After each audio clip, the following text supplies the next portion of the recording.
Agora sim. Agora foi. Pronto. Pode prosseguir. Obrigada, Chava. Então, o estacionamento de perguntas, ele guia, ele é um guia para a gente criar, né, para criar esses resumos e também para a gente garantir que a gente vai conseguir aprofundar um pouco mais nas questões que são relevantes para vocês, né? Então, utilizem esse espaço. Um outro, daí as perguntas, aí a gente tem dois momentos, né? O momento de trazer essas perguntas durante os encontros. Então, por exemplo, o Léo fez aqui perguntas no primeiro capítulo que vão ser respondidas no quinto.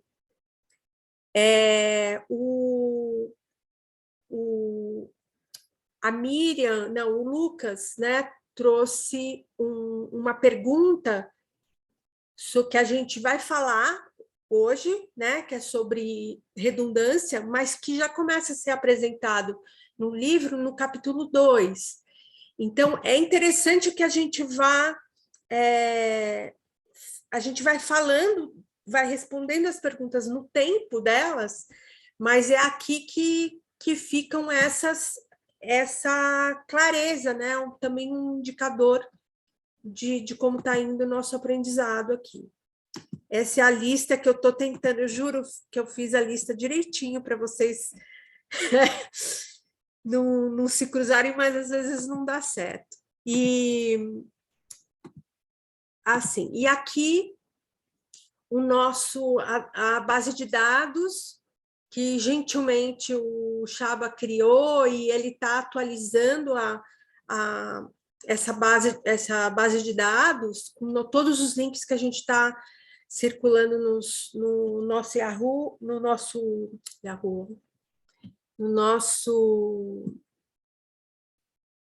WhatsApp, mas eu convido vocês a também serem proativos na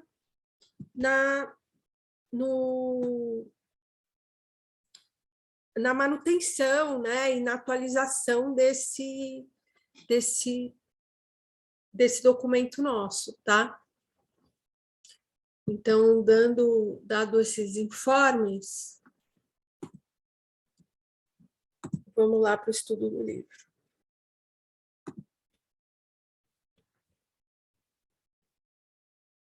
Então, a gente está no capítulo 4, que tem como um foco geral, né? Por que alimentar a resiliência e a saúde dos sistemas complexos? E, então, por que a gente ter esse foco? Porque falar de culturas regenerativas é falar de complexidade, é falar de resiliência e é de falar de saúde dos sistemas. A Miriam está entrando. A gente tem uma pergunta nessa estrutura desse capítulo, uma pergunta geradora, 8 tópicos, mais de 30 autores referenciados, e os principais temas desse capítulo é resiliência, ciclo adaptativo e participação consciente para o agora e para o futuro, né? E a resiliência e resiliência transformadora, que é o que a gente vai estar falando aqui, né? Vai aprofundar um pouco mais. Esses são os temas aqui. Eu gosto de trazer o índice, porque o índice já traz muitas das palavras-chave e dos conceitos para a gente, que a gente é legal a gente ficar antenado e ir aprofundando. Pá.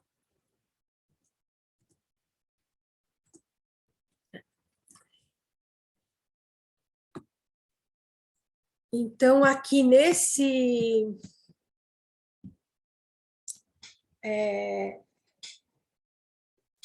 PPT, né, eu quero também agradecer a Dani, que também muito gentilmente fez um PPT enquanto eu estou aqui em recuperação. Então,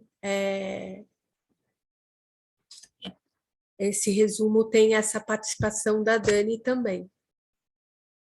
Então, a regeneração, né, como forma, é sobretudo uma forma, a regeneração para nós humanos, né, na nossa sociedade, é sobretudo uma forma de ver o mundo, é uma forma de estar no mundo. Então, é um lugar, tem a ver com da onde a gente fala e se relaciona. Então, a regeneração tem muito a ver com as relações que a gente estabelece, né?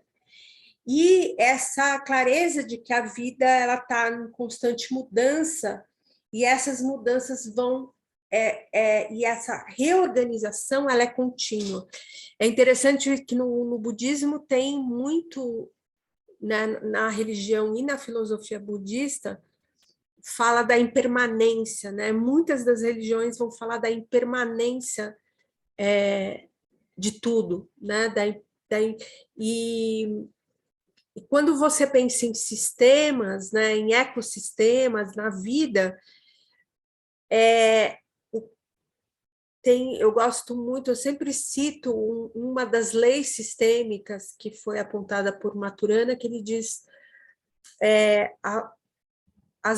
como as mudanças são contínuas, o que a gente deve focar é naquilo que a gente quer conservar, porque aquilo que a gente quer conservar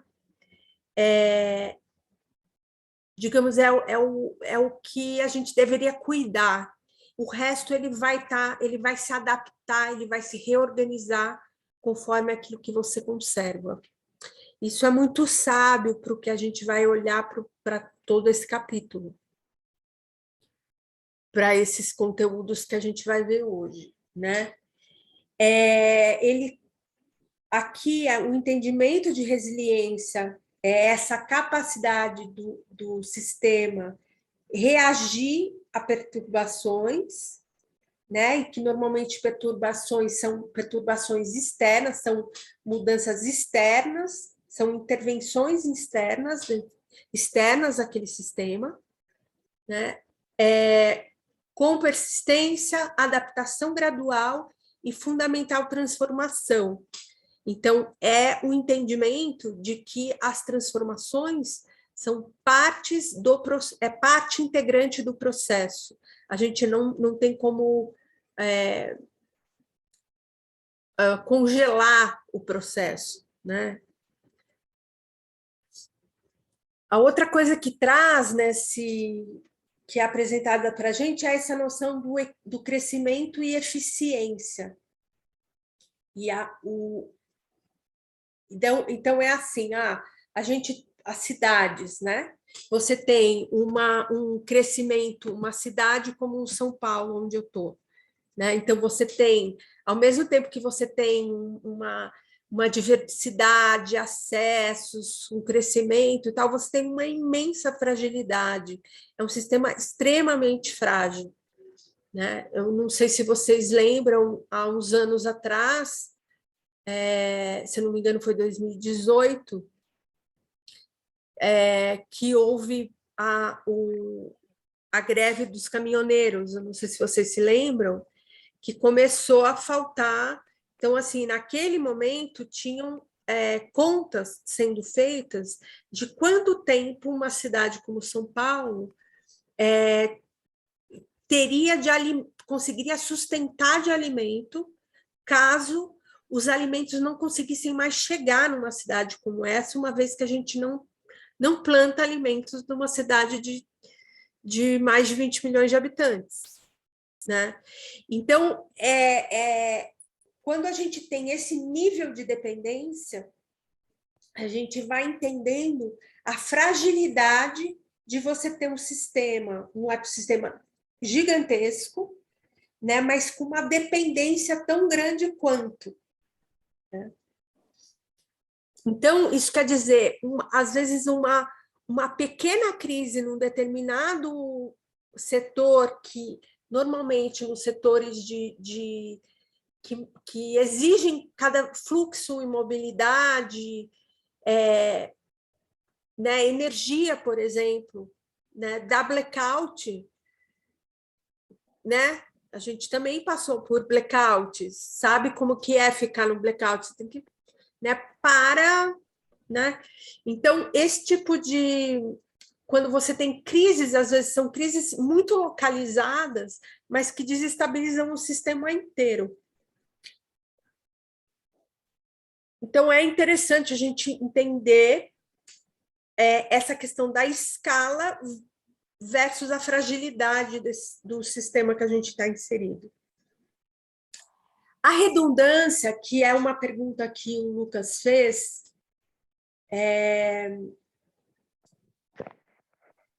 ela é bem importante. A gente tem, na nossa linguagem mesmo, a gente aprendeu que redundância é uma coisa ruim, né? Que é uma coisa que desnecessária, um excesso e tal. Só que os sistemas vivos, eles são redundantes. Então, ele é redundante por conta dos ciclos que ele estabelece, né? Quando a gente está falando de redundância, a gente está falando de repetição. Então, a gente sabe que existem padrões de repetição na natureza o tempo inteiro, né? Então, a gente sabe que vai ter dia, que vai ter noite, a gente sabe que tem as estações do ano, a gente sabe que uma semente, que a planta sempre nasce para cima, né? A gente tem uma série que o rio sempre vai desaguar no mar, a gente tem uma série de entendimento, que se a gente observa a natureza, a gente reconhece a redundância dos sistemas vivos e naturais. Né? Por exemplo, a reprodução da célula, a gente pode ver isso desde o micro até o macro. Só que quando a gente está pensando em cultura humana, né, que é muito do que o que a gente está falando aqui, né, quando a gente fala de culturas regenerativas, essas redundâncias, elas também,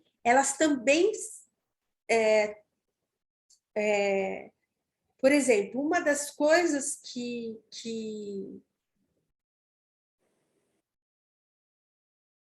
e assim, eu acho que é importante a gente distinguir o que é um sistema vivo, natural e orgânico, e as redundâncias desse sistema vivo, natural e orgânico, e a redundância, por exemplo, num sistema tecnológico, por exemplo, num computador. Né? No computador, uma redundância no computador é o que permite, por exemplo, a gente dar um reset e voltar o nosso computador para uma determinada data e horário e salvar determinados documentos. Né? Os sistemas de backups são redundâncias. Então, agora, quando a gente quer olhar, por exemplo, organizações humanas com esse foco dos sistemas vivos, né, e orgânicos, né, que eu sei que tem muita gente aqui no grupo que tem interesse de olhar para as organizações como um sistema vivo, né, sejam empresas, sejam movimentos sociais, sejam... A gente vai criar métodos onde essa redundância ela pode se mostrar e pode estar a favor dessa prática. Por exemplo, quem aplica sociocracia, holocracia, enfim, que eu tenho questões com esse método na sua pureza, mas, por exemplo, links duplos de reuniões, todo tipo de centralização de papéis muito importantes dentro de um sistema, muito fundamentais, eles deveriam ser compartilhados. As informações no sistema é livre informação, não existe informação represada, e a gente vive num sistema onde informação é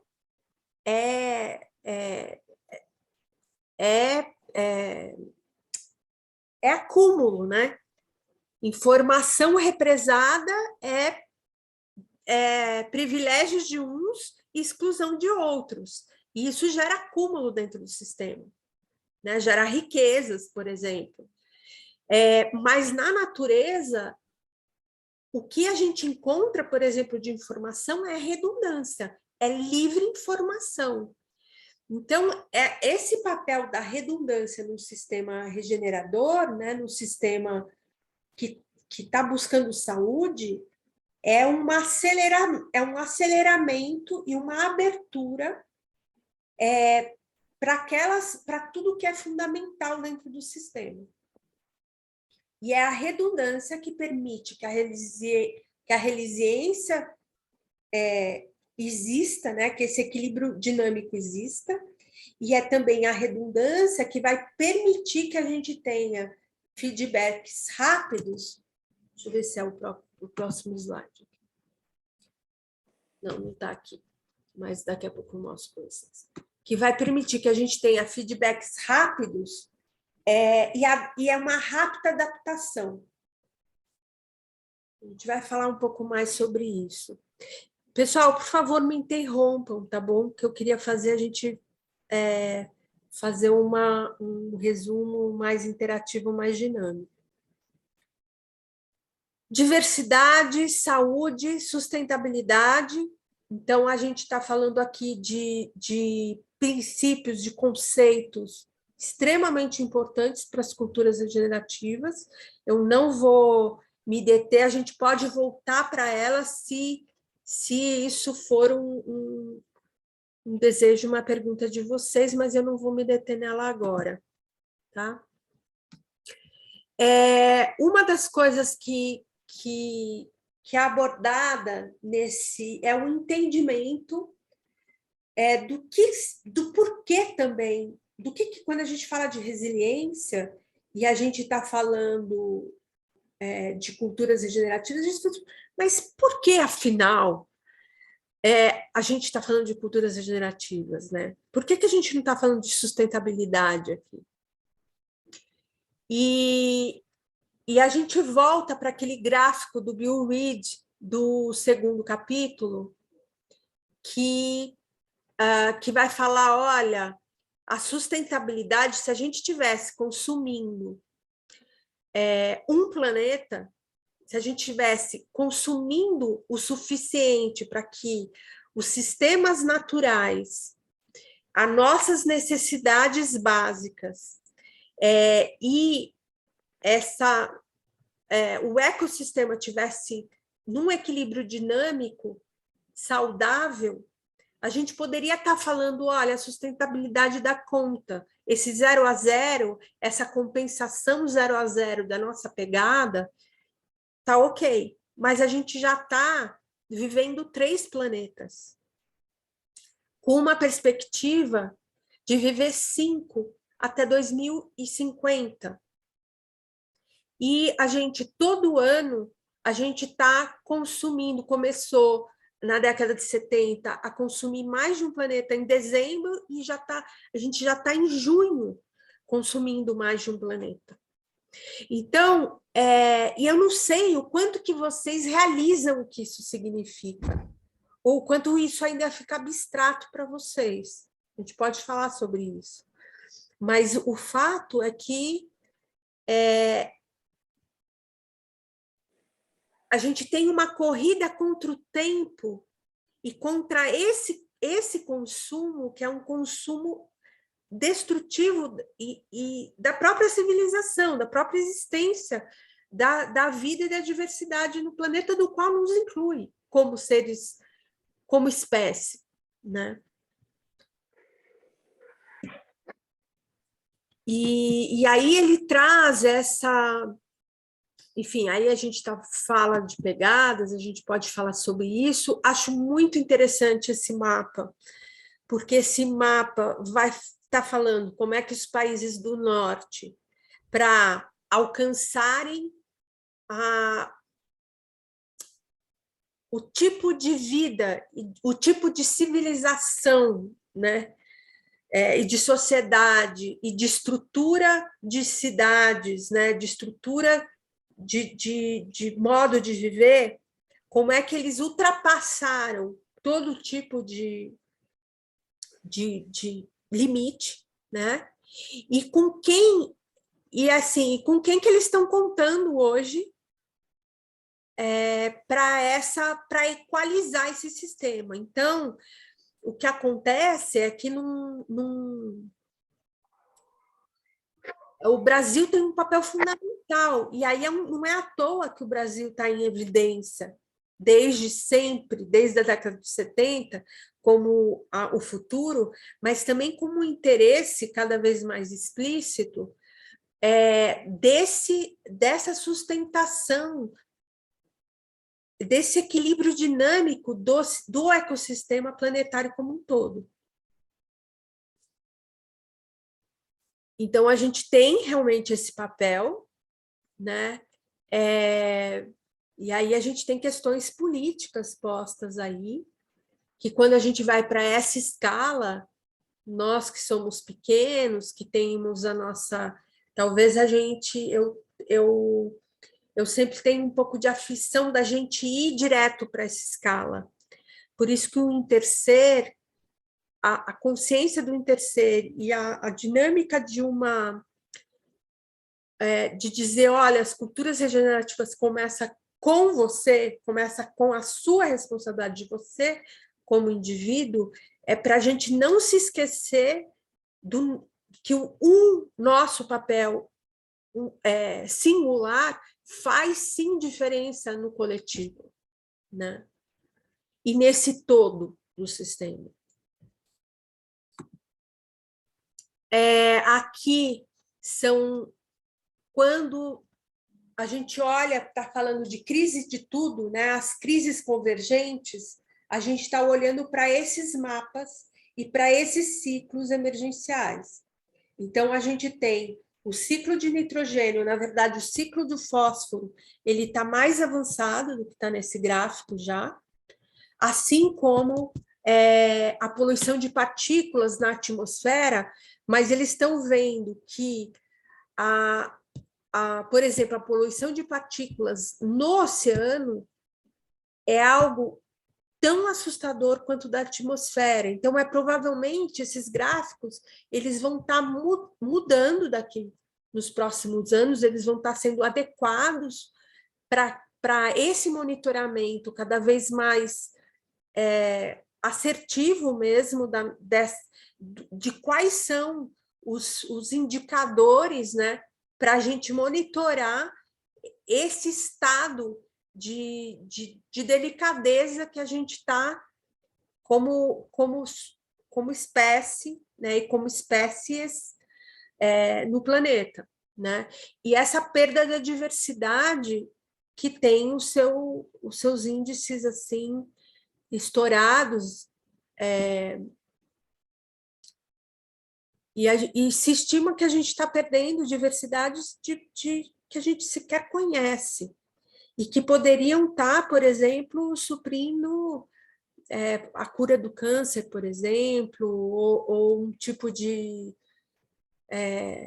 Bom, a pandemia está aí como consequência também desse tipo, desses sistemas, do sistema que está se desequilibrando, né?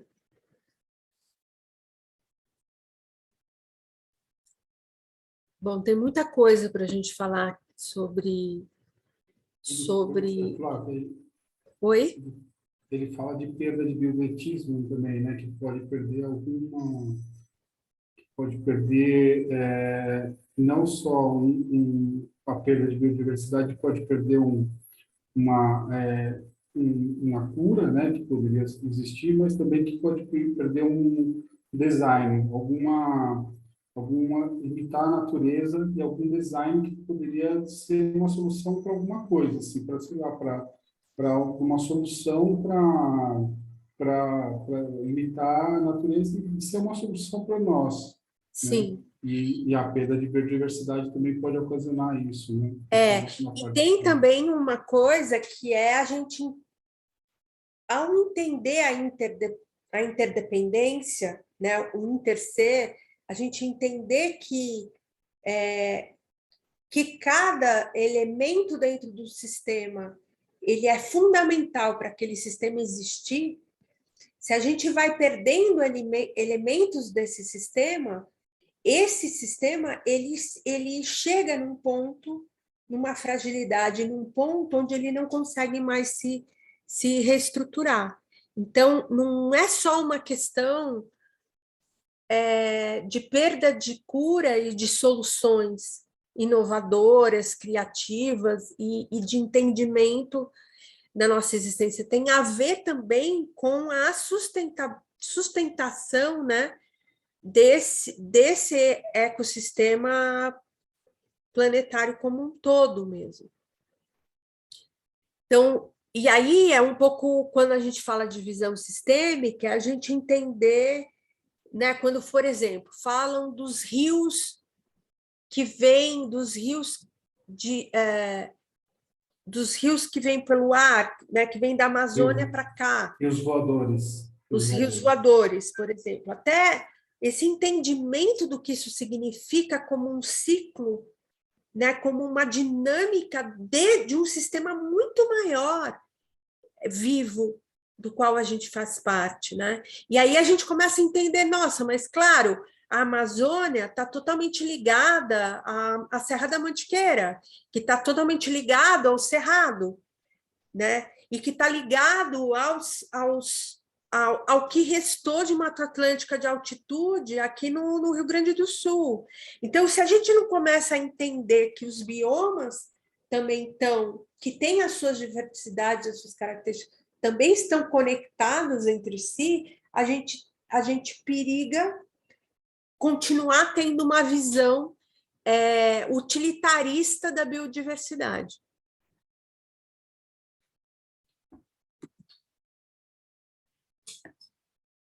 Aqui a gente tem duas frases, duas perguntas que para mim são bem provocadoras, né?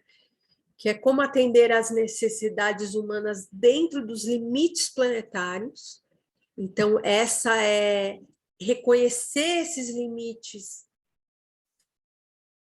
é um posicionamento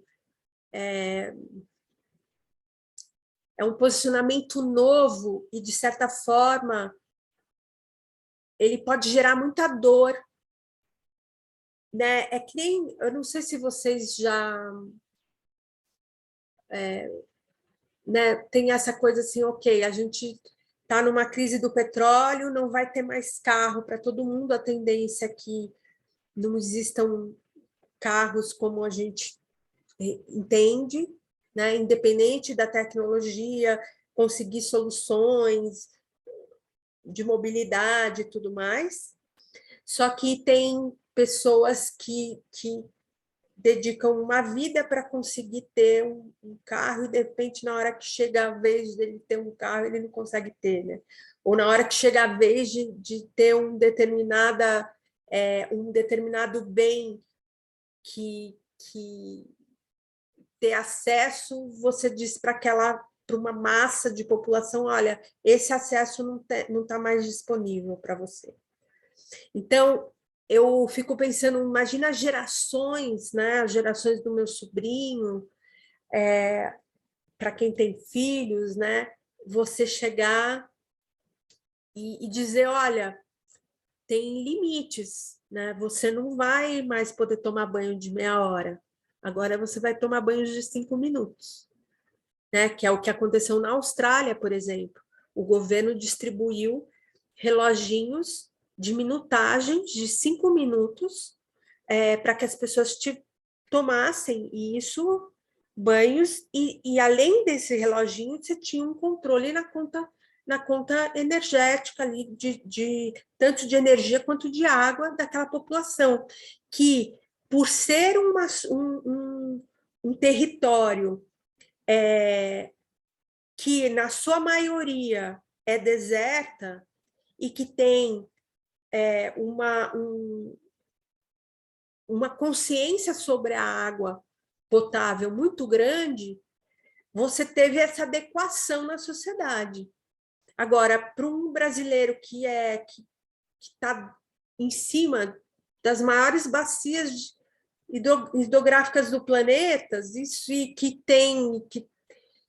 que sempre jogou água, né? Sempre teve a água como um bem abundante, você falar, olha, você vai usar reloginhos de 5 minutos para você tomar um banho, pode ser um limite muito dolorido, né? Então, como é que a gente vai lidar com essa questão dessas adequações de uma maneira que isso seja mais suave e mais harmonioso, essa transformação, e não muito traumática. Eu acho que essa é uma das dificuldades maiores que eu vejo. Não à toa a gente está adoecendo, né? Por exemplo, essa questão da água, quando você vai no México, a cidade do México, ela foi construída em cima de muitos rios. E você vai para lá, não só a cidade, mas o entorno da cidade, as cidades vizinhas, seca. Eles precisam ter cisterna para ter água. Então, e você vê que... Então, você vai lá, a consciência sobre a água é uma consciência muito diferente. Então, a gente tem exemplos no mundo sobre isso. Mas como é que a gente vai lidar com isso, né?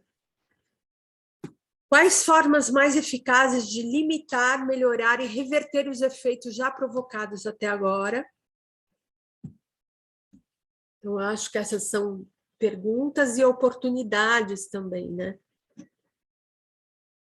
Desafios e oportunidades. Acho bem importante quando a questão da educação regeneradora, né? Essa educação ecológica, uma mudança de consciência, esse papel fundamental que a educação toma dentro do design de culturas regenerativas. Eu acho que eu falei bastante aqui, eu não vou também me prender muito aqui nesses detalhes. A diferença de resiliência e resiliência transformadora.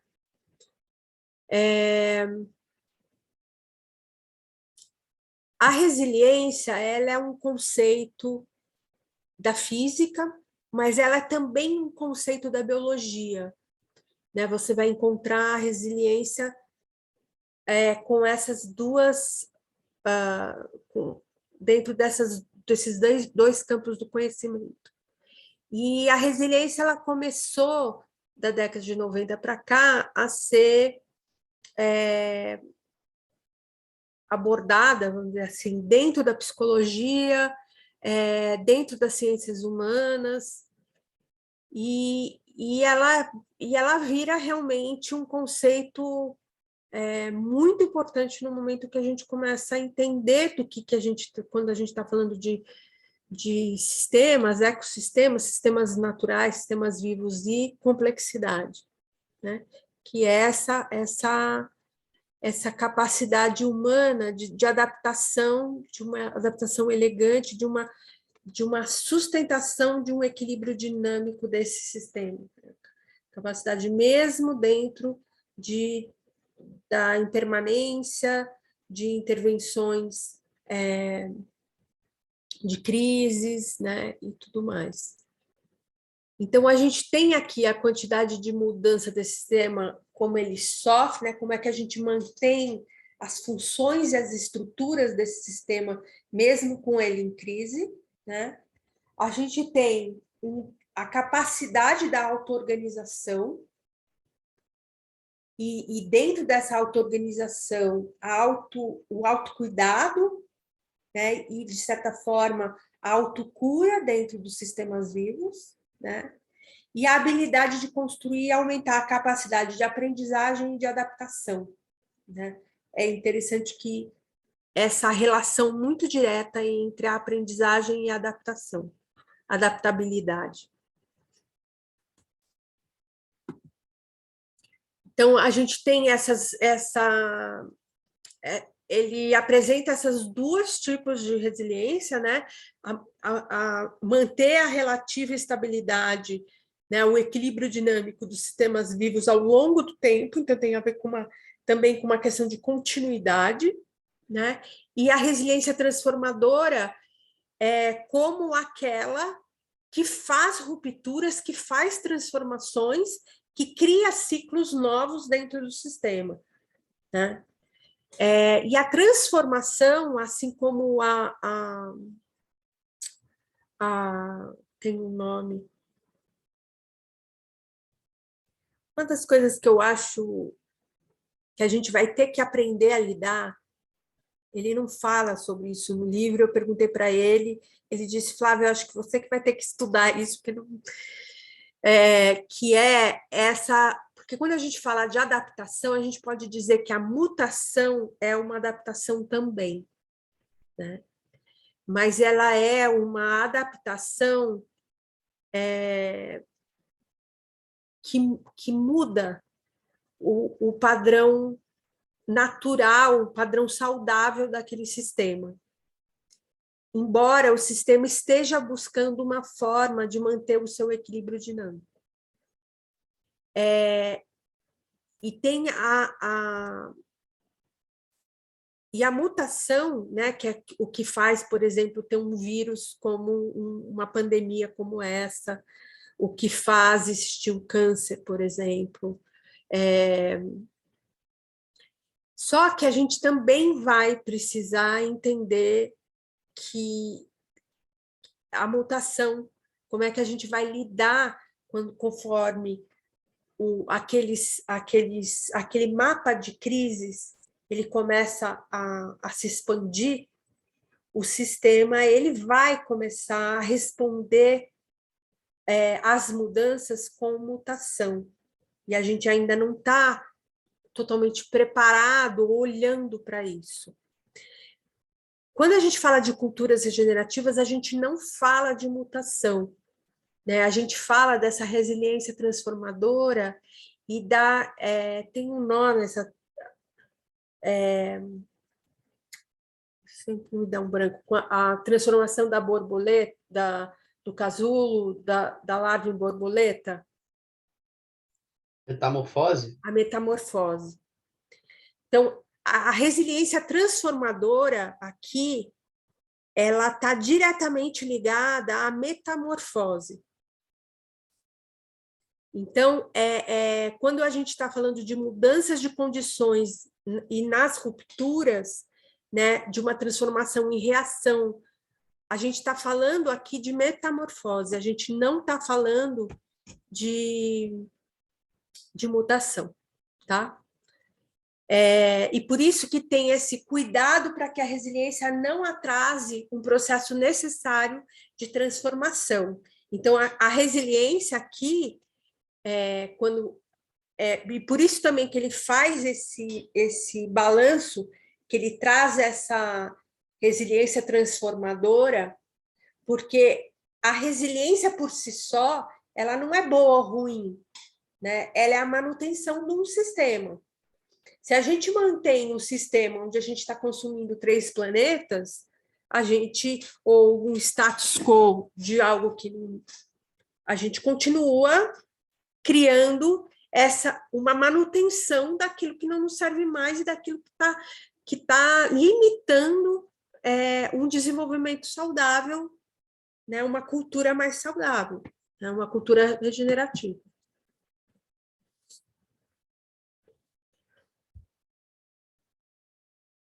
Acho que aqui tem uma provocação, que é o quando manter os sistemas existentes e quando transformá-los, né? Para a gente que pensa o design regenerativo como processos de intervenção na realidade e cocriação de realidade, essa delicadeza do entendimento dos tempos, dos processos, é muito importante, né?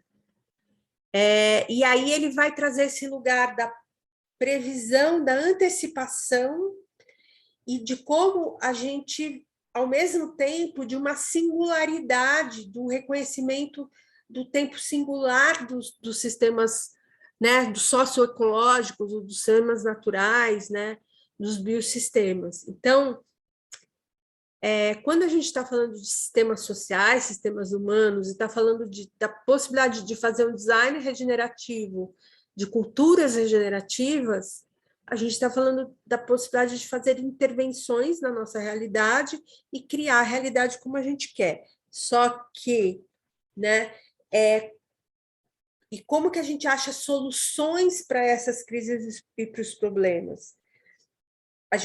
E aí isso é que a gente vai olhar aqui, a importância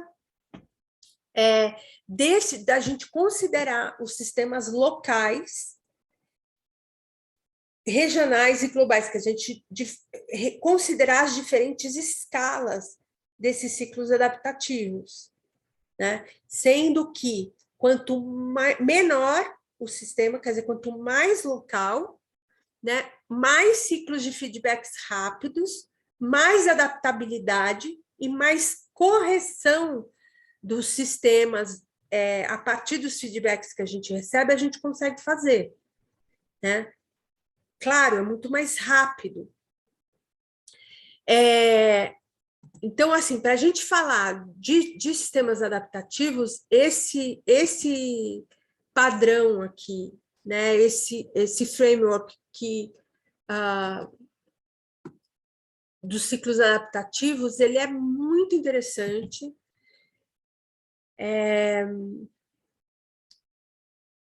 E aí, assim, como é que a gente vai criando condições de reconhecer em que fase cada uma das linhas, né, das dimensões de um sistema estão. Então, eu gosto muito desse padrão, porque ele é um padrão que você consegue analisar, ele consegue ser indicador, você consegue fazer avaliações, você consegue estabelecer diretrizes.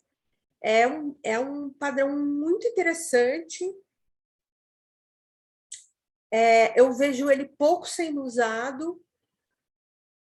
Eu acho que ele pode ser usado com muito mais prática do que ele tem sido usado hoje, pelo menos aqui, né, para a gente. Não vou também me deter muito nele, a gente também pode aprofundar se vocês quiserem. O que eu acho que é importante também nesses ciclos adaptativos em escala é que quando você não tem ele vai dizer duas coisas, ele vai dizer a importância do recordar-se, né? A importância de você recordar a origem, isso no capítulo 5 vai ficar mais claro, a importância de você recordar a origem dos acontecimentos. Por isso que olhar para os povos ancestrais, olhar para os povos originários é tão importante. Olhar para a natureza e para os ciclos adaptativos da natureza, que tem milhões de anos se adaptando para sobreviverem hoje aqui na Terra, né? Por que a gente não está aprendendo de maneira tão incrivelmente, né? Porque a gente ainda está como sociedade, ainda está numa visão muito muito orgulhosa, né? De achar que o ser humano é tão evoluído assim, né? No momento em que a gente deixa, né? Cria a ponto da gente criar uma separatividade, onde a gente deixa de aprender com um sistema natural, biológico, vivo, de tantos milhões de anos de evolução, né? Então, aqui ele vai dizer, olha, os links para você conectar as diferentes escalas, né, local, regional, global, e as outras escalas parciais que tem aqui, é você, olhar para essa origem, recordar-se. Porque se você não fizer isso, no momento em que o sistema se enrijece, é a revolução, né? A revolução revoltada, né? Não é a transformação fluida e natural, mas é a revolta que vai quebrar, fazer uma ruptura ali. né? Então, a gente não à toa, a gente vê movimentos, guerras, as diversas revoltas que existem contra um status quo que está rígido e que e que não está deixando que a vida flua, né? Flávio, Oi. eu tenho duas perguntas para você. No gráfico anterior, se você voltar mais um ainda, Sim. daí tem o significado das cores, né? Então, lá, ele vai do verde, que é conservação, para o laranja, que é reorganização, né? Até um comentário que eu fiz no chat é que isso me lembrou muito o ciclo menstrual, o ciclo lunar, assim, porque você tem grandes lua crescente e decrescente para você ter uma liberação, um colapso na lua nova, né? Que é mais breve também, e também o pico da lua cheia, né? Então, isso me lembra muito, e não por acaso, com certeza, né? Esses ciclos que os homens também sentem, mas isso é muito pouco conversado, né? Para a gente entender como é que os homens também sentem o ciclo lunar, porque para nós mulheres é muito evidente, né? E, e isso lembra também o que acontece no mental feminino. É exatamente são os mesmos processos que a gente vivencia todo mês, né? De renovação, assim, então de conservação, enfim, tudo que está tá escrito aí de reorganização, enfim, crescimento.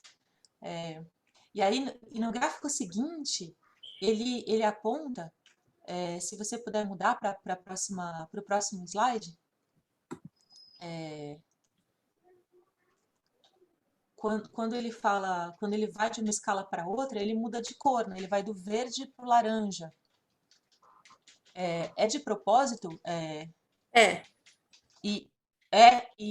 Então, como eu não decorei muito assim as cores, se você puder falar essa passagem, talvez ela comece a fazer mais sentido, pelo menos na minha cabeça, assim. Uma coisa, por exemplo, que eu acho muito importante, tá vendo aqui, ó, ativo, passivo, tá vendo? E aqui, fraco e forte, certo? Uhum. Então, quando você tem, e aí ele está falando de capital e conectividade. Mas o que eu acho que é interessante é que, por exemplo, o crescimento, ele é um capital ativo, é um investimento, mas no fraco, no sentido de um crescimento, de uma pausa. É um crescimento que é um descanso. É a semente, sabe quando a semente está enterrada e você não vê o crescimento dela? E ela está lá criando as raízes, mas ela está lá no tempo dela, né? O tempo de crescimento, ele é um tempo longo e ele é um tempo distinto para cada ciclo. Para cada espécie, para cada necessidade, né? O crescimento de uma árvore, de um legume, de uma tuba, são crescimentos muito distintos. Então, eu acho muito interessante a gente olhar para esse lugar onde a transição termina, mas ela também é onde começa, dentro desse gráfico. Então, você tem uma transição que termina aqui, mas você tem um crescimento, porque é justamente nesse lugar da semente. Quando você vai para a conservação, você vai para esse lugar do reconhecimento, do entendimento daquele crescimento, daquela planta que já está ali, daquele sistema que já está estabelecido. Normalmente, essa conservação ela já tem estrutura. E é por isso que, nesse gráfico aqui, quando você vai para o global, o verde, que é a estrutura, precisaria ser redistribuída para as outras escalas, e não o contrário. Hoje, você tem, por exemplo, você tem você tem conservações né, quando você pega tipo, a Europa, os Estados Unidos, a Rússia, você tem megas, você tem continentes que estão detendo determinados recursos, né, e que estão extraindo de outros continentes determinados. A África, que foi totalmente consumida, né? Como é que a gente equaliza esse lugar dessa distribuição desses recursos? E quando isso não acontece, você tem um colapso, quando você não tem essa transição. Quando você pensa nessa transição, você vai ter um colapso aqui, né? Porque uma das coisas que começa, que ruim, são as estruturas. Quando você vai... A lemniscata, na verdade, se você... A lemniscata, que é esse infinito que você passa de dentro por dentro, né? Ao mesmo tempo, se você abre ela é um círculo contínuo, né? Se você distorce ela, você tem um círculo contínuo, mas que a lemniscata você tem esse fluxo por dentro e por fora do sistema. Então, a gente não passa só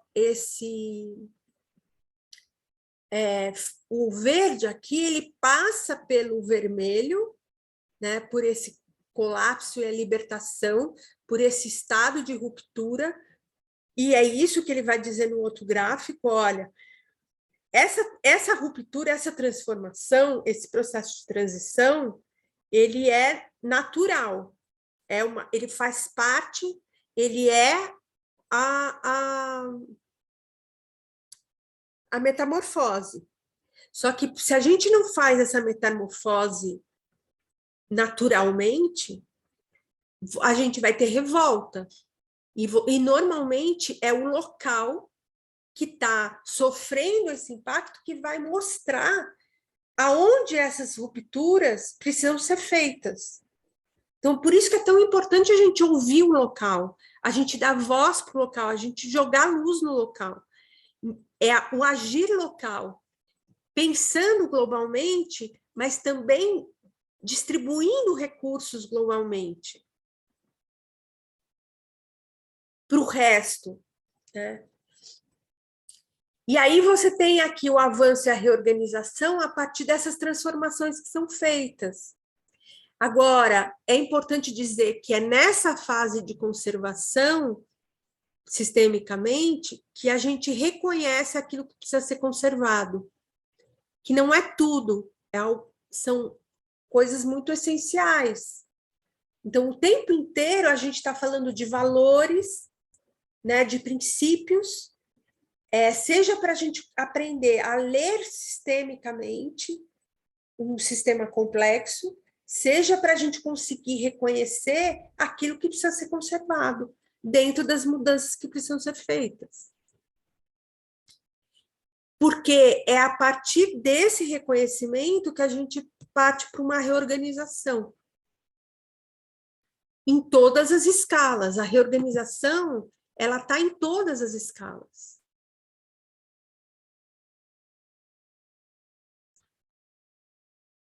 Então, se no global eu tenho uma distribuição, ela se liga pelo recordar-se dessa fase de crescimento que gera essa estrutura, ela vai para uma fase de reorganização das escalas menores, pelo recordar-se.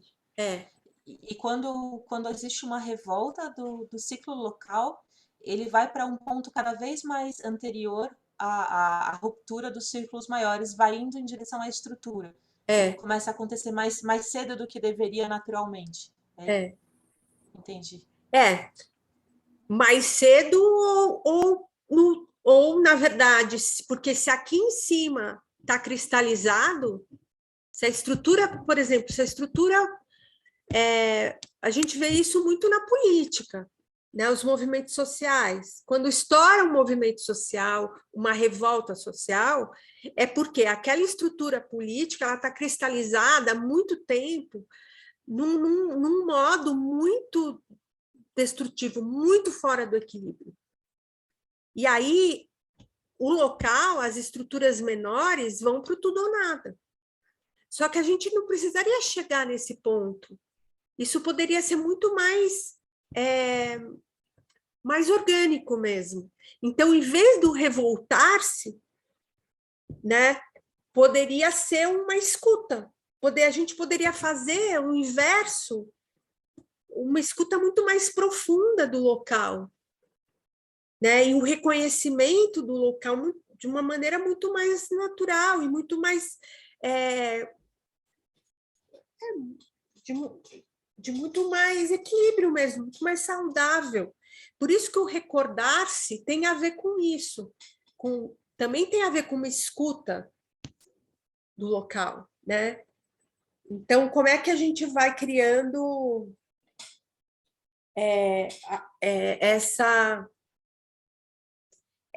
esse movimento de conexão entre as escalas de uma maneira mais natural, né? Menos de... Ficou um pouco mais claro? Deu para... Sim, muito obrigada. O Léo levantou a mão. Olha lá, Não Léo. sei. Sí, no, y ahí yo quería, esa cosa de vivir las preguntas. Entonces, en ese ciclo, por ejemplo, las preguntas, ellas están siempre navegando por ese ciclo de alguna manera, ¿no? Entonces, tal vez, ¿dónde están las más activas? Cuando a gente se pregunta qué vale la pena ser conservado, cuando colapsa ese ciclo y se liberta, las preguntas ahí ven a traer una nueva visión para se reorganizar. De alguna manera, sinto que as perguntas são mais ativas nesse lado direito do gráfico. Pode ser assim? Ainda que elas estejam sempre nos acompanhando? Não sei, eu não pensei sobre isso. Eu acho que tem perguntas em todos os momentos. E a questão assim, não à toa, aprender a fazer um design regenerativo é aprender a fazer perguntas nesse sistema, em todos os sistemas, né? Então, ela como que vai mudando sua natureza ao longo do ciclo, né? Talvez, ou vai criando nuances, podemos ser de uma maneira diferente. Acho que a gente vai tendo características diferentes em cada momento desse ciclo, né? E que vão nos levar a fazer diferentes perguntas para diferentes situações que a gente vai encontrar. Só que é interessante quando você usa essa matriz, esse framework, para fazer uma leitura, né, complexa, mais completa e mais complexa, né, da realidade, né, mais completa de uma realidade mais complexa, né? Uhum. Por exemplo, Legal. eu acho muito interessante nesse gráfico que a reorganização é passiva, é mais passiva e mais fraca. Porque a intervenção não está aqui na reorganização, ela está antes. Né? Ela está aqui quando a gente reconhece a oportunidade de inovação e começa a avançar aqui. Então, não sei, eu acho que tem muita coisa aí que pode nos ajudar a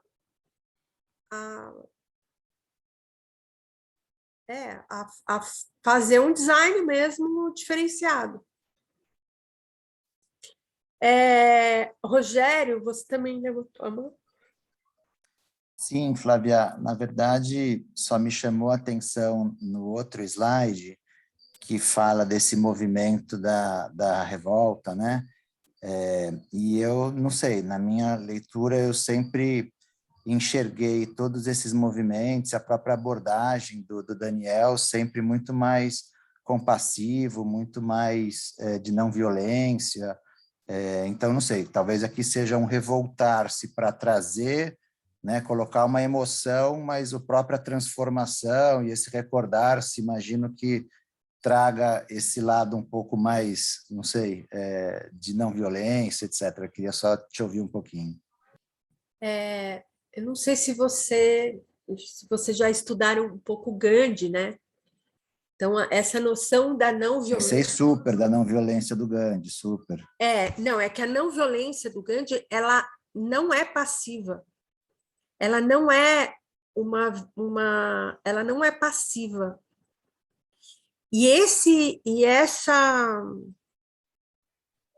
Ela é muito mais estratégica do que passiva. Não, mas eu não me fiz claro, eu não acho que é passiva. Eu achei o revoltar-se forte, né, como conceito, dentro de uma cultura regenerativa, dentro de uma abordagem holística, etc. Eu achei um pouco forte. Aí eu queria só ver se era transformar essa emoção e canalizar isso para uma coisa, sabe, mais suave, mais dentro dessa pegada. Certamente é canalizar-se, mas é isso que eu continuo dizendo assim, que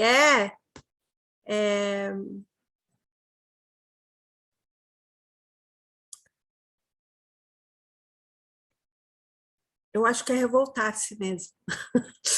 E acho que a gente está nesse ponto mesmo, sabe? De lidar com as... Mas eu gosto disso que você trouxe, Rogério, sobre esse lugar das emoções, né? Porque o recordar-se, ele traz a ação, mas ele não traz as emoções como o revoltar-se traz, né? E tem a ver com a canalização, porque imagina que toda ruptura e libertação são as frases, são as duas palavras daqui, né?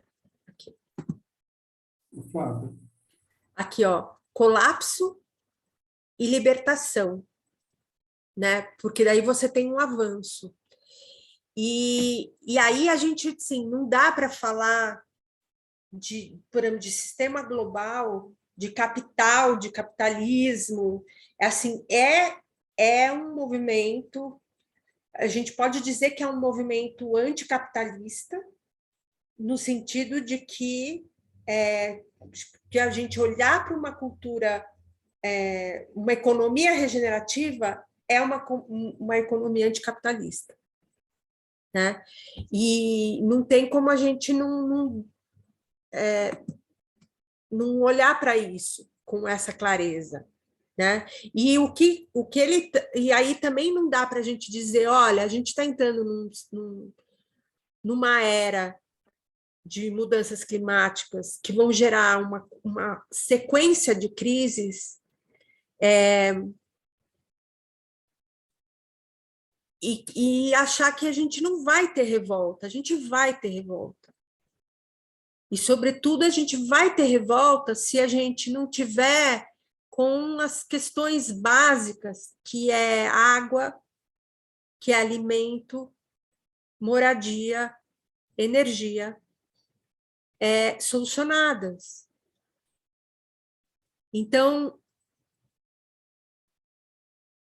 e aí o que ele está dizendo é que se a gente tiver, sobretudo das estruturas que são tomadoras de poder nas escalas maiores, que influenciam, que determinam muitas vezes as escalas menores, sem levar em consideração a sua escuta, a sua diversidade, tudo mais, vai sim haver revolta e colapso, e vai ter revolta nesse momento do ciclo.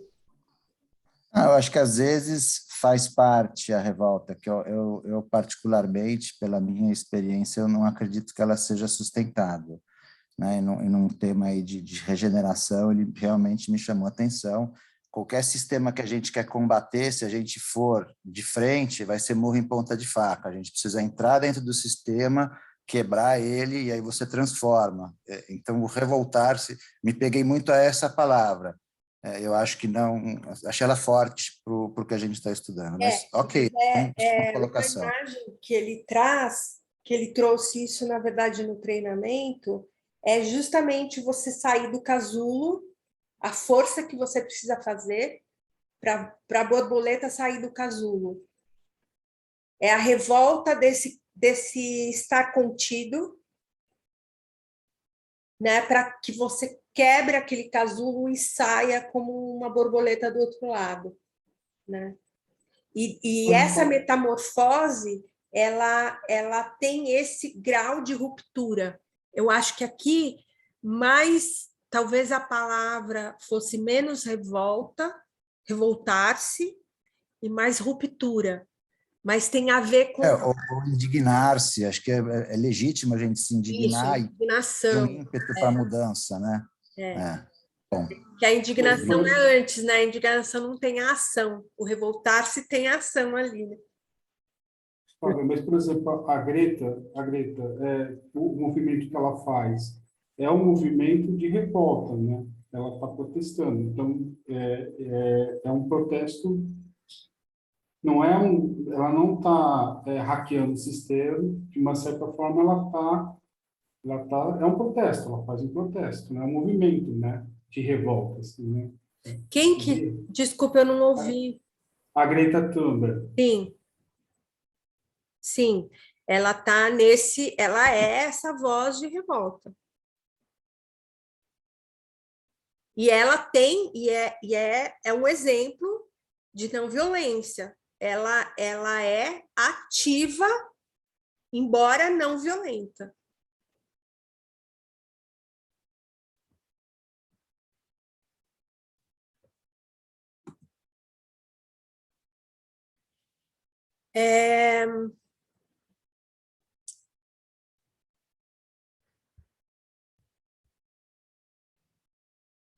Então, a gente tem aqui, acho que as 3 palavras-chave para culturas regenerativas nesse lugar de transformação, né?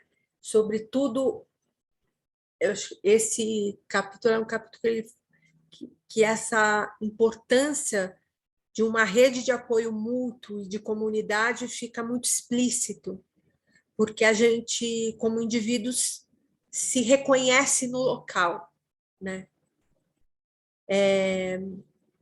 E aí, esse lugar de você ter maior diversidade, a questão da modularidade como pequenos ciclos, né, com começo, meio e fim. Então, a gente entender módulos dentro de um processo maior, e a questão da proximidade dos ciclos de feedbacks rápidos, né? Proximidade do feedback também tem a ver com escala, quer dizer, como é que eu faço para escutar aquilo que está próximo, né? E aqui eu quero trazer uma... Vamos ter, acho que tem um slide.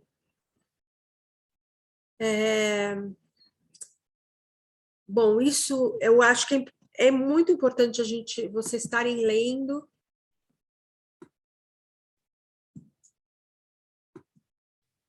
Aqui.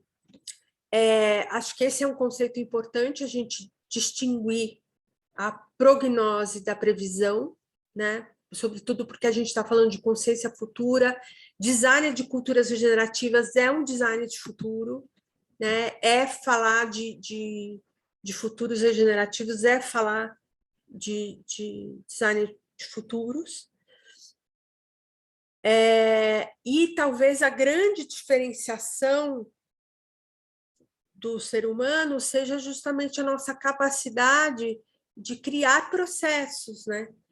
E de desenhar, de fazer o design mesmo de processos e de relações. Só que quando a gente fala aí, não no sentido de uma previsão de futuro, mas no sentido, a prognose aqui, ela é uma leitura de contexto, ela é uma capacidade de leitura mesmo, e de entendimento de desencadeamento dos processos.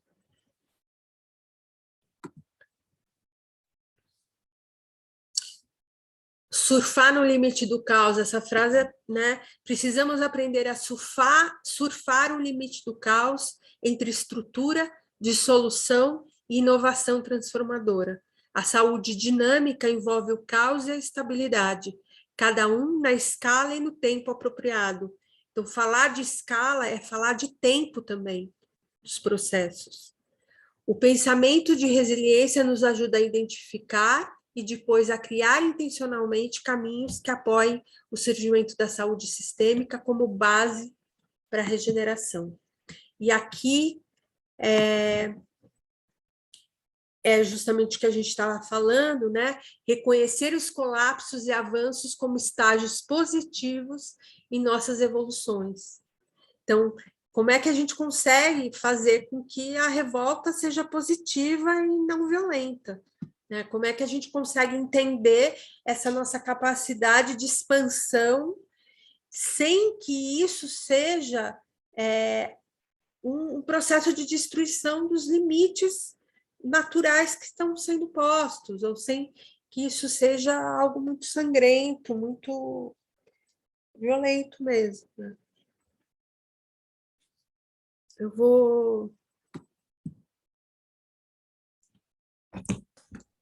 Flávia, Oi? você conhece aquele... Eu não sei de quem que é o livro e o termo, mas o caórdico, Sim, que é entre do... caos e ordem, e, né, tem um lado de coração, que é o core, né?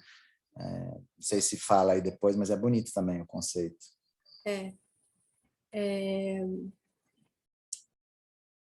Existe uma pesquisadora, ela desenvolveu um estudo sobre o caos e a ordem.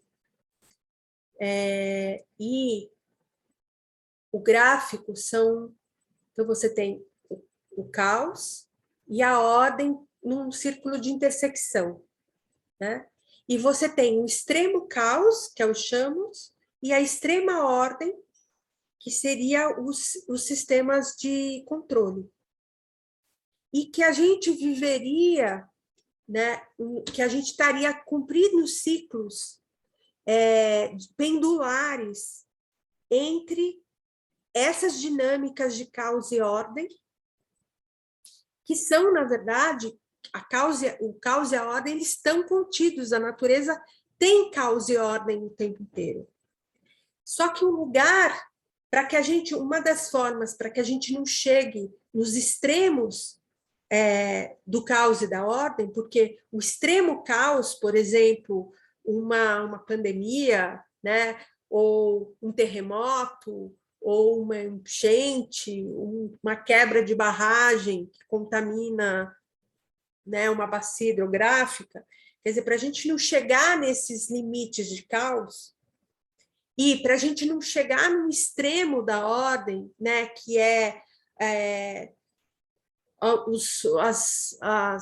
o nazismo, por exemplo, né, os sistemas, o sistema prisional, sei lá, estruturas que por fim são extremas, né, e por isso mesmo são extremamente destrutivas e violentas.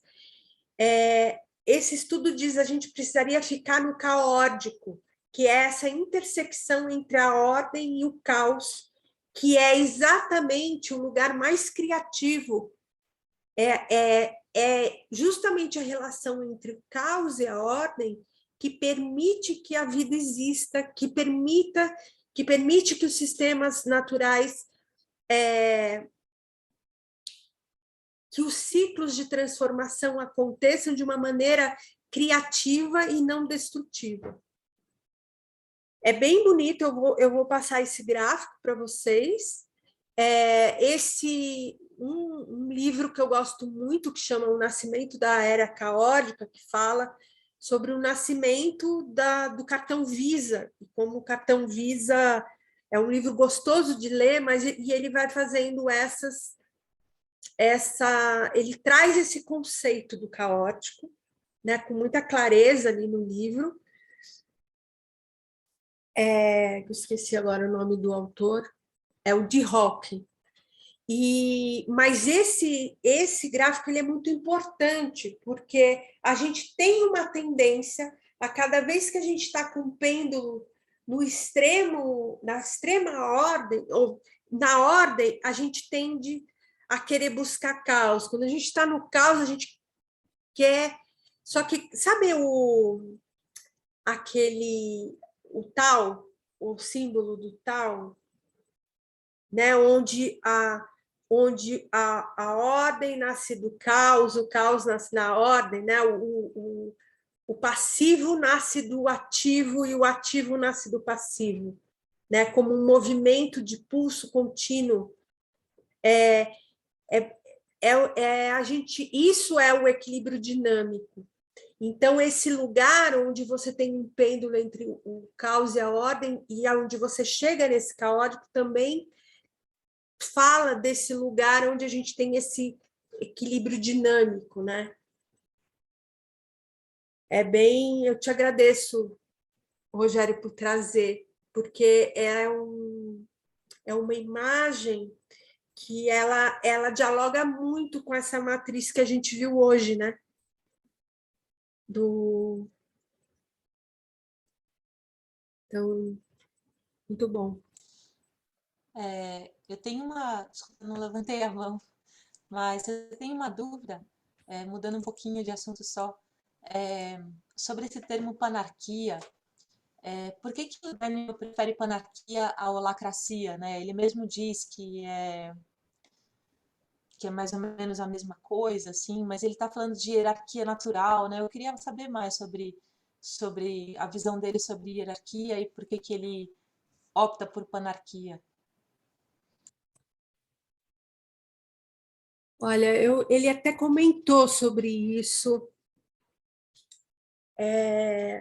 Ele vai falar do Onus, no 5º capítulo, que é o próximo capítulo, ele vai trazer todas as teorias do qual ele embasa, o qual que ele estudou para embasar o design de culturas regenerativas, né?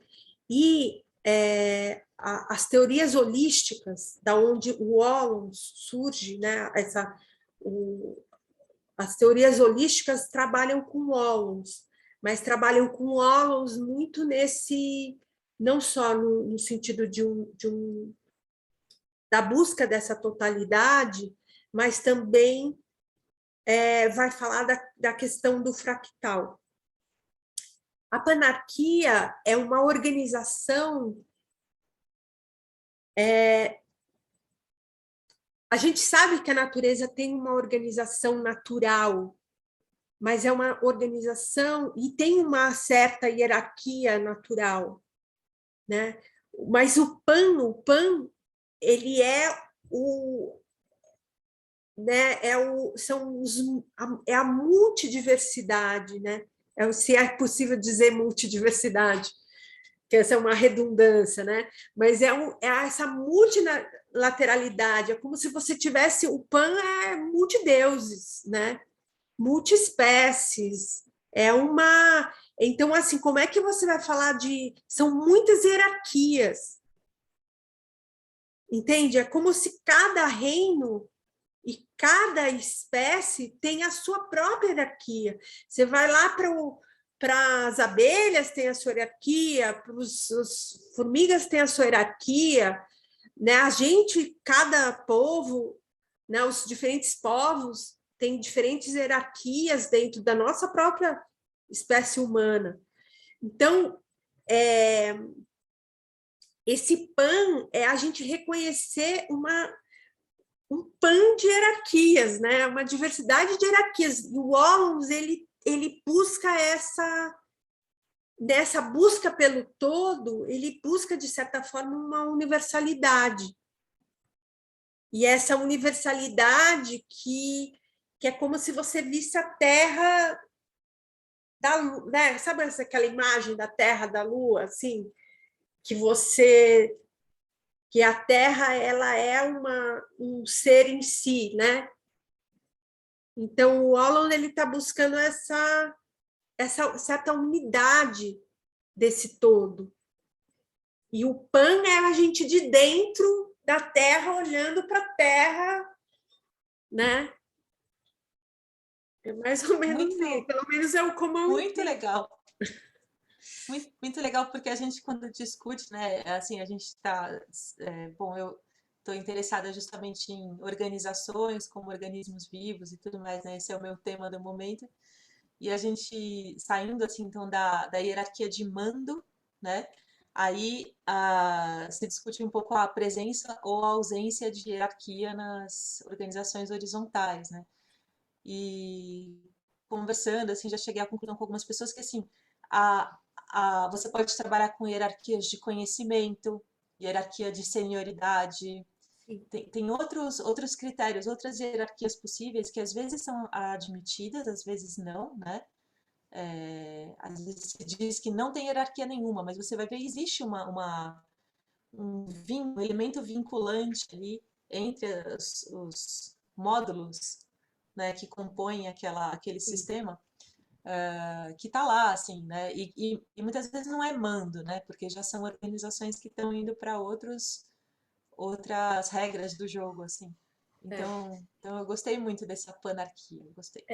Quando a Obrigada. gente, em organizações, quando a gente vai, sistemas organizativos, quando você vai estudar os diferentes tipos de liderança, você começa a reconhecer as diferentes tipos de possíveis de hierarquia, né? Então, por exemplo, um líder que está à frente, que é aquele que é a ponta de lança, e você tem aquele líder que fica no final da fila, que é o líder. Então, assim, existem, quando a gente começa a olhar as hierarquias naturais, vamos dizer assim, hoje eu uso muito hierarquias naturais, né?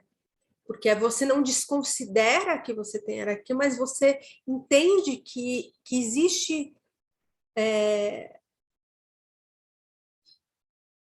Você inclui essas possibilidades, né, de hierarquias, né? E você reconhece elas, porque dizer que não existe é você não olhar para o sistema, é você estar excluindo alguma coisa do seu sistema, ou várias.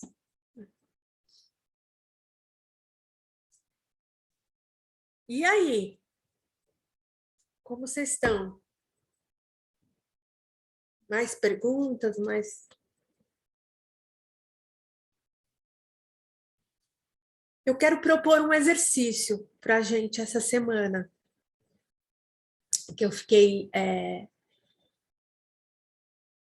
Eu quero propor quatro estados de participação, vamos dizer assim.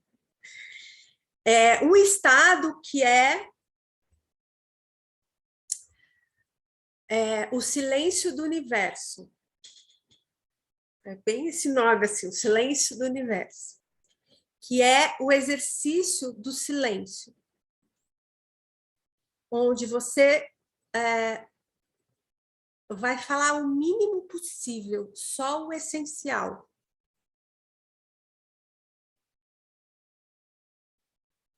Uma semana onde você faz um acordo de falar só o essencial, tá? Esse é um estado. O outro estado é a escuta para todos os seres, que é você vai começar a ouvir sons de outros seres vivos. Então, você está lá trabalhando no seu computador, você vai ouvir o cachorro latindo, você vai estar com a sua atenção para a escuta de outros seres. Pode ser que você esteja no carro, de repente, ou você está lá no seu apartamento, tem um passarinho que tocou aqui, olha,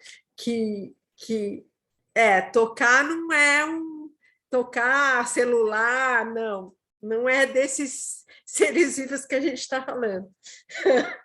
A gente está falando da gente começar a ter uma escuta mais seletiva para outros seres. tá?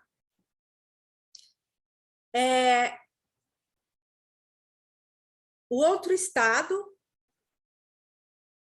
é a beleza do mundo. É você, todos os dias, reconhecer a beleza nas coisas.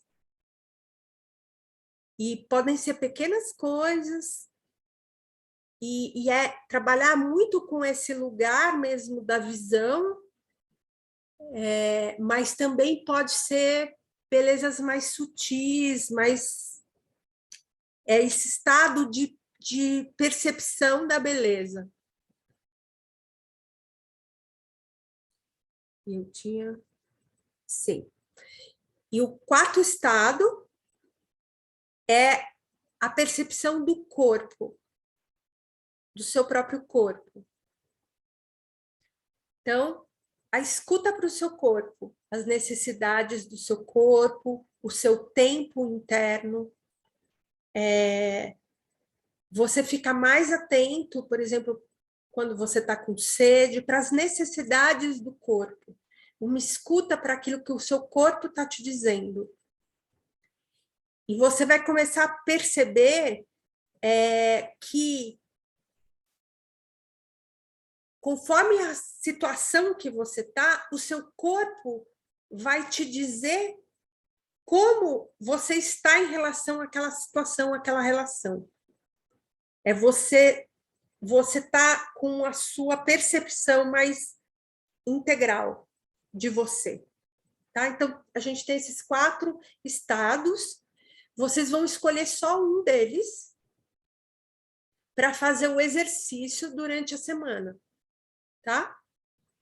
Eu não vou separar vocês em grupo ou coisas assim, não. Vocês vão escolher um desses estados para fazer esse exercício por uma semana. Usem o grupo do WhatsApp para, caso vocês queiram relatar, ou se vocês quiserem conversar ou perguntar, ou entrar em contato, pode entrar em contato, tá? Às vezes, enfim, cada um sabe dos desafios que é estar nos diferentes estados, tá? Tudo bem? Tem alguma pergunta em relação ao exercício? Tá. Percebam o que muda, né? Percebam o que acontece com você e o que acontece com a sua relação com o mundo e com os outros e com todos os seres quando você muda o seu estado intencionalmente. Tá? Tudo bem?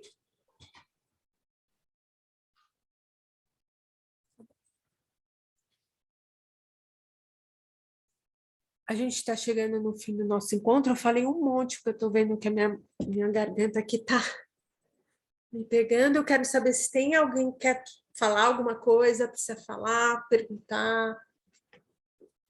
Informações também, convites. Eu tenho um convite para fazer. Olha, eu estava lendo o livro e senti falta de mais uma página, tá? A página 190. Tá. Ela foi oculta. Está bem no capítulo 4. Se você quiser que eu passo lá no WhatsApp lá. Tá, eu te passo. Se tivesse me passado, já... Então, beleza. Tá bom. É que o filme tem que estar somente hoje. Tem mais alguém que está lendo o e-book? Eu. Miriam, tá. Porque o e-book, pelo que o Celso está falando, tem umas páginas faltando. Tá? Então, eu vou passar essas páginas para vocês. Tá bom? Celso, não no Kindle, né? Um PDF, você está falando? Não, no Kindle. No Eu estou lendo no Kindle? Kindle. A página 190 do Kindle, ela não existe. Caramba. Tá. E tinha uma página anterior também que não existe. Eu já até comentei com a editora para fazer essa correção, né? Então, tá bom. Mais alguma coisa?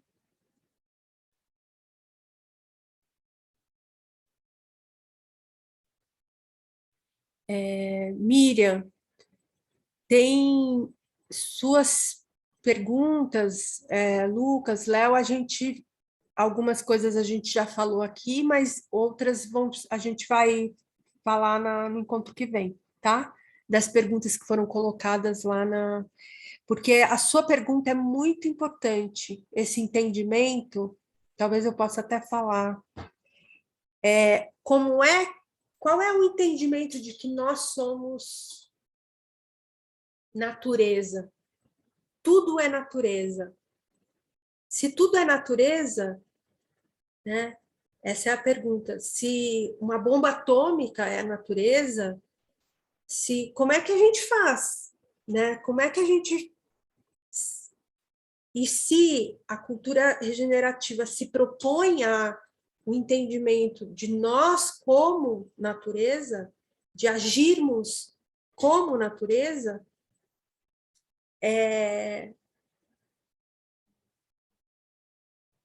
então, o que ele vai dizer é, sim, tudo é natureza.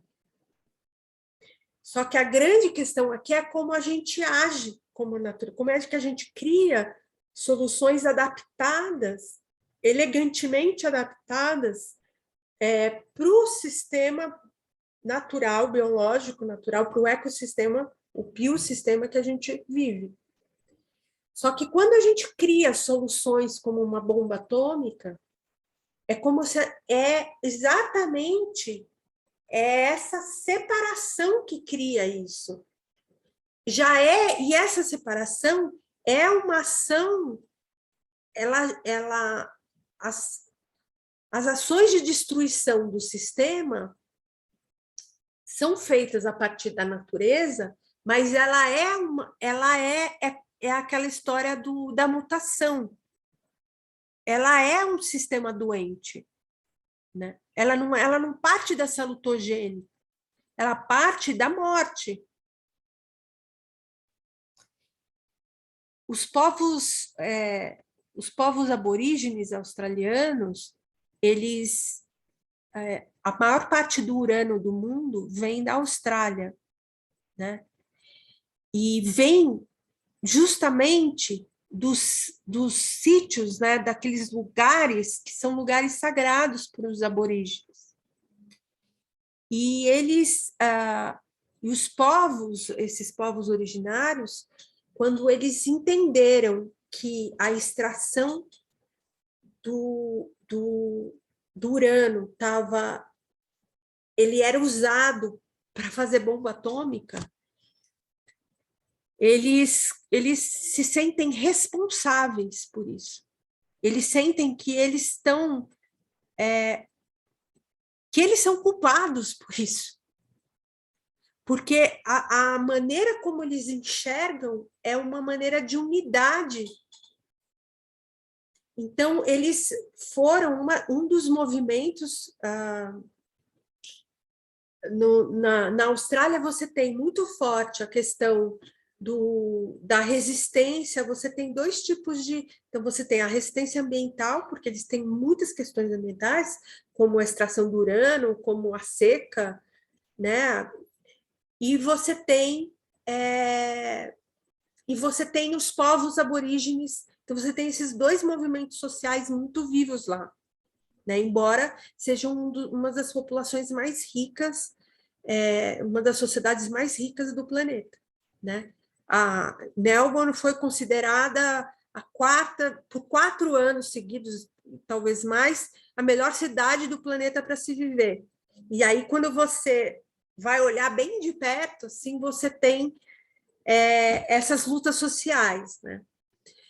E a questão do urânio é um dos momentos onde o ativismo ambiental e o ativismo dos povos nativos se encontram.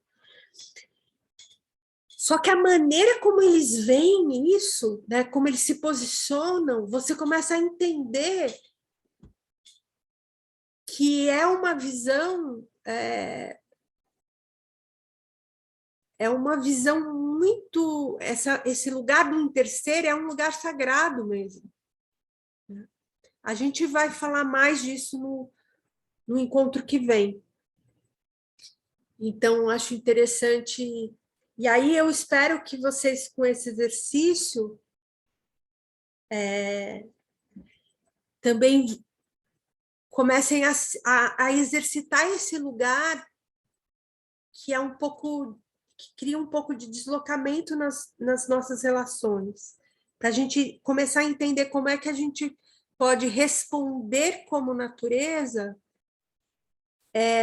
e, ao mesmo tempo, reconhecer os limites naturais, né? Eu enfim, a gente vai amadurecendo essa sua pergunta, Miriam, porque ela é bem importante, ela é bem essencial. Flávia, Isso. então, acho que essa questão, se a inteligência humana faz parte da natureza, né? Acho que é um pouco isso, né? E aí, quando a inteligência humana cria uma inteligência autômata, que se torna independente, o que ela é? É uma outra pergunta, né? Quer dizer, a gente está delegando vários processos inteligentes para autômatos, né? Inclusive processos destrutivos e tal, né? Então, como é que fica essa questão, né? Como é que a gente... essa convivência, né, com essa inteligência que não é... assim, a consciência não vai resolver o problema dela, né? Ela tem um crescimento, ela tem uma maturação própria, né? Então, A gente está... É isso, a gente está rompendo com limites. E a gente vai sofrer as consequências disso, né? Não existe nenhuma outra espécie no planeta que rompe com os limites naturais como a gente. E a natureza, ela evoluiu fazendo rupturas, sim, mas rupturas de evolução. Mas dentro do sistema vivo, né? Dentro da nossa capacidade biológica, vamos dizer assim, né? Da nossa capacidade de vida, né? Eu sempre lembro daquele filme Transcendence, né? Eu acho que esse filme fala muito disso, né? Desse nível de evolução e, de certa forma, de perda de autonomia também, ou, enfim, perda de entrega, não sei se é perda, mas uma entrega que a gente faz da própria vida, né? Não sei, vamos dormir com essas perguntas aí.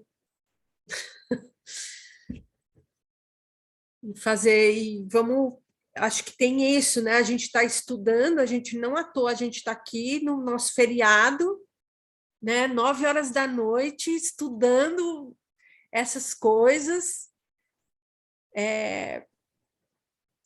Acho que um pouco para a gente também serenar internamente e fazer as nossas próprias escolhas. E também reconhecer grupos com quem a gente pode ter uma rede de apoio mútuo e de diálogo e também de sustentação de vida, né? Então, bom descanso para todos, boa semana, bons exercícios aí. Obrigada. Valeu, gente. Até a próxima. obrigado a todos. Obrigada, boa noite. tá, boa noite. Boa noite. Boa noite. Boa noite para todos. Boa noite.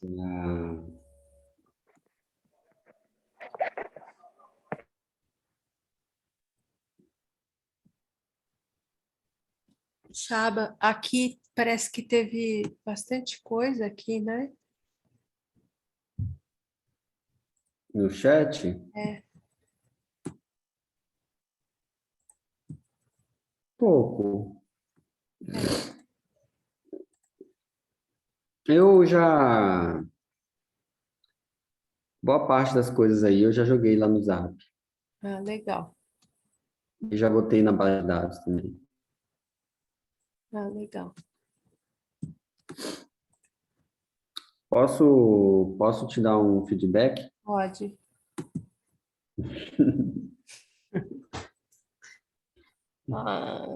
Diga lá. Primeiro, vamos parar de gravar primeiro.